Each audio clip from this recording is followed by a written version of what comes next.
Business commentator with crikey.com.au. He joins us from our Melbourne studio. Adam, I'm going to change tack and talk, the Bank of Japan did its bit for stimulus and quantitative easing this week. It seems to be joining the club of central bank stimulus. How did you view the measures? Oh, it's a bit of a race to the bottom, Helen. Anything you can do, I can do worse. So you've got I think the US started the money printing probably in the wake of the GFC, followed by Europe, and Europe have to think of all these creative ways to get around the Germans' general reluctance to print money, given they've seen the ills of rampant inflation. Admittedly, Japan's been in this sort of lost almost 2 decades now since the boom ended in the early 90s. So Japan's sort of continuing to do what they've done for the last 20 years, and clearly Europe and the US haven't learnt from the mistakes of Japan, the mistakes of Weimar Germany, the mistakes of the likes of Argentina and Zimbabwe. Surely, Adam, you're not sort of equating what's happening now with the likes of Weimar Germany, where it was, incredibly rampant inflation. But it has to start somewhere, though, Helen. And obviously, initially in Weimar, there wasn't a great deal of money printing. So, are we at that level? Obviously not. Are we at the German level, at the Zimbabwean levels? Clearly not. But ultimately, there's a lot of money printing going on, and people, and you see commentators say austerity's not working. And I know we've talked about this in the past. Well, austerity isn't anything that's out of the ordinary. Austerity is simply living within means. Yeah. And until countries start living within means, the only option they have is to print money to fund their deficits, and that's not sustainable in the long term, because ultimately it destroys the middle class. So where the US, where Europe, where Japan are going is not a pleasant place, and it's simply glossed over by too many commentators and too many people with either short memories or no understanding of history. James White, sit on the interest rate argument, and where should the RBA go? Where do you think it will go in the next couple of months? Absolutely agree. I've been saying, I think all year this year, I don't agree with the RBA dropping rates. Interest rates, and what most commentators just simply ignore, interest rates are obviously the cost of money, and it's simply a way for, and there's an argument that it should be controlled by a central bank, but leaving that aside, given that it is controlled by the central bank, unfortunately, it's how the central bank views saving versus consumption. Right, so you're saying there should be that cost on money. If we want to encourage consumption, you drop interest rates, because it means it's less incentive to save, there's more incentive to spend, because the opportunity cost, obviously, of saving is reduced. Do we want Australia to be a nation of spenders, or do we want to invest in our infrastructure to grow our economy?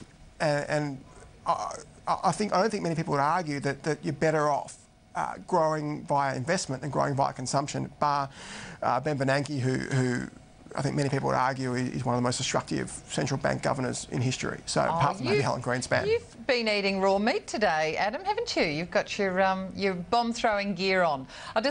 Were actually down, so stores like Portman's and JJ's, weren't so rosy. But Peter Alexander, the pyjama maker, and Smiggle, they're growing sales. What did you think of those results?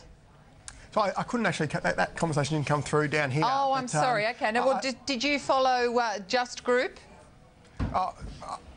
Just in terms of, in terms of the Just Group, the results that Premier reported, though, and the market reaction, I think it just shows, apologies if this has been covered, but just Mark McGuinness has got a fantastic record. He did it at Officeworks, did it at David Jones, and looks like he's doing it again at Premier. Yeah. So I'm not sure if he covered some of the other companies you mentioned. Yeah. But Oriton, obviously, I'm not sure if it was covered or not, but Oriton's another one. Sally McDonald, a fantastic CEO, and obviously they've lost the Ralph Lauren contract, which has really hurt the share price, but that had nothing to do with Sally. But I think it just shows the value of great management versus your David Jones, your Myers, and your other struggling, and obviously Harvey Norman. And I think the real difference there, they're all retailers, all operating in exactly the same marketplace, but the management is so different, and the management of Oriton, the management of Kathmandu, and the management of Premier is so much better than the management of these other companies, and that's why the market loves them, and the market hates Harvey Norman, the market hates Myer, and the market isn't overly wrapped with David Jones for that reason. Yeah, well, it was interesting. Point about, because it really high activity improvement. This is about people who were able to convince their bankers of that. Do you agree with that strong China story? I think the Fortescue situation is almost a Alan Bond-esque. You owe the bank $1 million, you're in trouble. You owe the bank $1 billion, the bank's in trouble. But I think and we've obviously discussed my views on China many times in the past, and they're alongside the Chanos views, and James and the professor were talking about this demand in China. Well, this demand's been created by governments ordering local councils and dodgy banks to lend money. It's not real demand. I don't trust a word that the Chinese government says. Well, it's interesting. Your view of the Fortescue, this refinance, we did sort of, I pushed you off that thought before. I agree with what Matthew was saying, and as a China bear, I can't think of something I'd at least rather own than Fortescue. They've pushed the can down the road nicely with this latest debt deal, but if oil prices go back down, and who's to say they won't? And if you look at some of the stats about China, something like 25, I've mentioned this in the past, 25 square feet of commercial office space for every man, woman and child in the country. You've got ghost cities being built. You've got extraordinary levels of government interference in the marketplace. And if James seems to be quite bullish on China. If perhaps you can let me know one other country that's ever been successful with a government-managed economy. I'd like to know what it was.